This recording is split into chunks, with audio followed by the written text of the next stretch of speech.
Hi everyone, Allie at My Safe Place here. Hope you're all having a great day.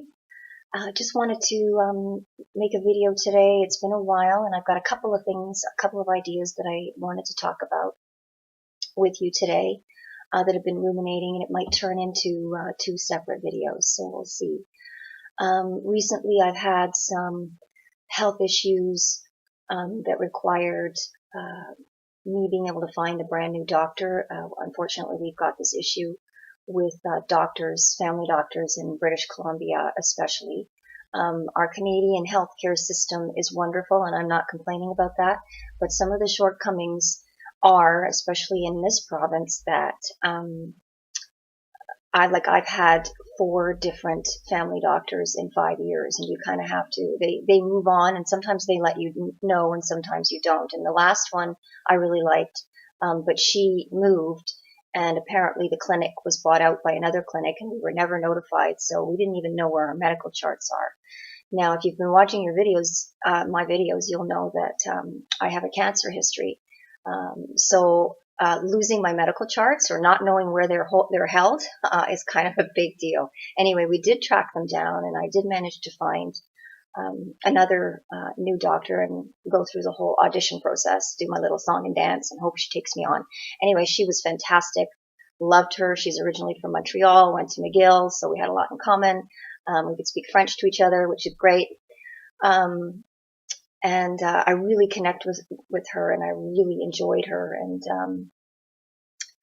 why I think this is important is because I think we have to, when we're recovering from the kind of abuse that happens with cluster B personality disorders, such as narcissists and borderline personality disorder, we have to be extra conscious of our health, because dealing with them, living with them as parents or as siblings, or being married to them, all of which has happened to me, having them as friends, etc., it causes a tremendous amount of stress on our bodies. And I think it's very important that we take this incredibly seriously, which I do. Now, at the risk of being a bit of a hypochondriac because of my cancer history and the kind of cancer it is and where it tends to metastasize, I get a little bit freaked out if I have some symptoms.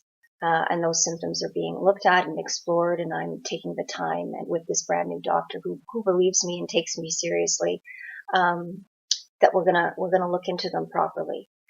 But one of the suspicions I have about some of the symptoms I've had is that it might actually be caused by me taking better care of my health and eating better food and putting better products, both cleaning products and products on my skin, with greater care. And one of the possibilities for these symptoms that I've been having is that I'm actually experiencing a healing crisis or a die-off of an overabundance of bad bacteria, such as, candida, etc. So we're still exploring that.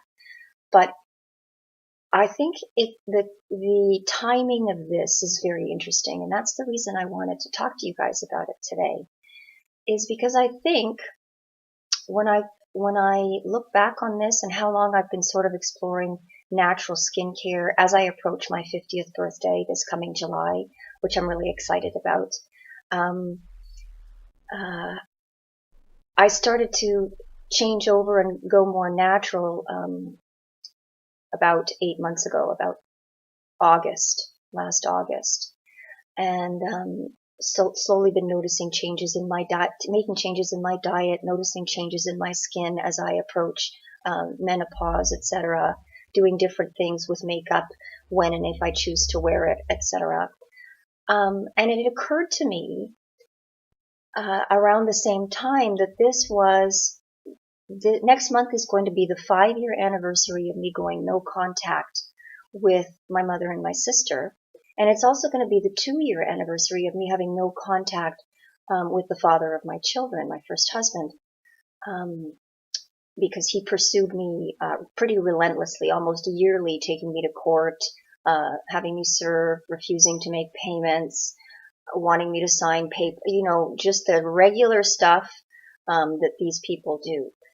And I think all of that, starting probably from infancy, given that I was raised by a cluster B personality disordered parent, um, that I think that those of us who have this history, whether it's from being raised in a cluster B household and or having a partner, a romantic partner who's cluster B, narcissist, borderline, or combination comorbid, I think it puts us into a state of fight or flight, or freeze or fawn.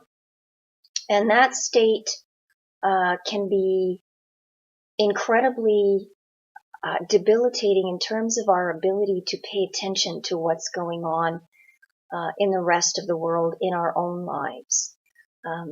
In my case, whenever I got really, really stressed, because I was so busy absorbing all the projections from these cluster Bs in my life, I paid very little attention to my own feelings. And the only way that my subconscious mind would ever let me know that something was terribly wrong was I would get sick.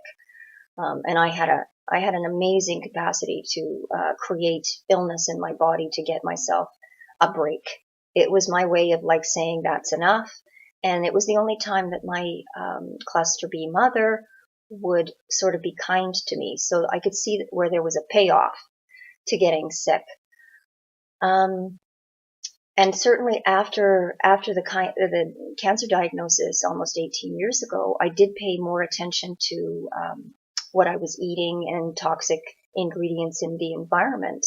I took a lot of supplements. I was under the care of a clinical nutritional consultant who had great results with her patients. Anyway, the point being that started to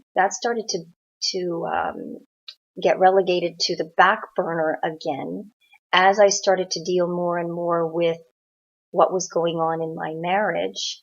And as I was ending my marriage, my father was diagnosed with pancreatic cancer. We had several deaths around us, a small child that was friends of my son, all kinds of stressors. And I went back deeply into fight or flight response, pure survival mode. And as I come out of that with the no contact, I can see now that the no contact, as I slowly get dialed down in that survival mode, as it slowly dissipates, and I do believe this dissipation is slow.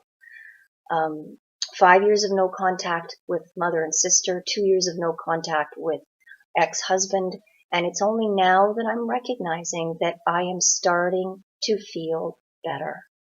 And as I feel better, I'm more and more able to pay attention to the less stressful sides of life. So what I guess I'm saying is, as we start to heal and the survival mode or the fight or flight responses start to die down or relax or recede, I'm starting to see that healing coming out in these strange little ways that I hadn't thought of before.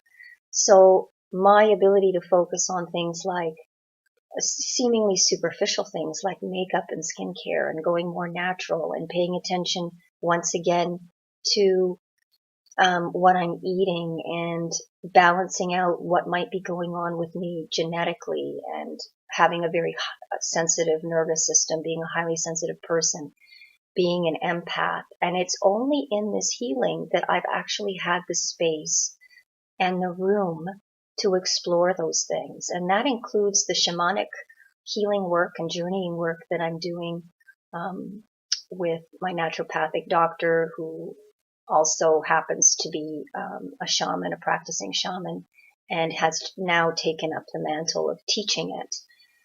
And I don't think there would have been room in my life for those things had I still been in a full-on fight or flight response. So I think as we start to heal, and I cannot stress the importance of no contact enough. And no contact is not possible for everybody in every situation. Sometimes when you are parenting, co-parenting with a cluster B, as I was, they're going to have to deal with it until they've sort of aged, your children have aged out of the system and no longer require that kind of back and forth between you and their other parent. And as we heal, as we get better, we can get stronger, and our ability to recover gets better, and we heal faster from these emotional wounds that probably will still come. We live in the real world. We can't be hermits. So we are going to encounter these people, and that's what I wanted to talk about in the other video. What happens when you accidentally unmask a toxic person and how it might affect you. Anyway, I think we can recover faster. I think look for signs that you're starting to pay attention to things that you may have lost or that you've never done before. Little things that may have been important to you in the past, like being able to sleep a little better.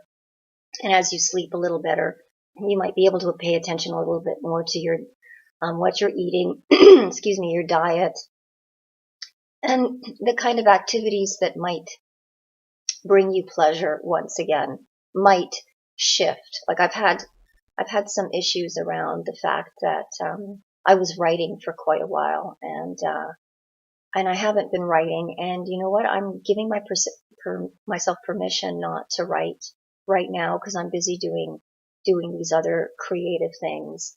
And while I'm not sure I'll ever have the energy to go back to helping people the way I used to in my business, I'm just going to take small steps. And if that means doing these little videos, and if that can help even one person feel a little bit better about themselves, then yay, I'm achieving that goal.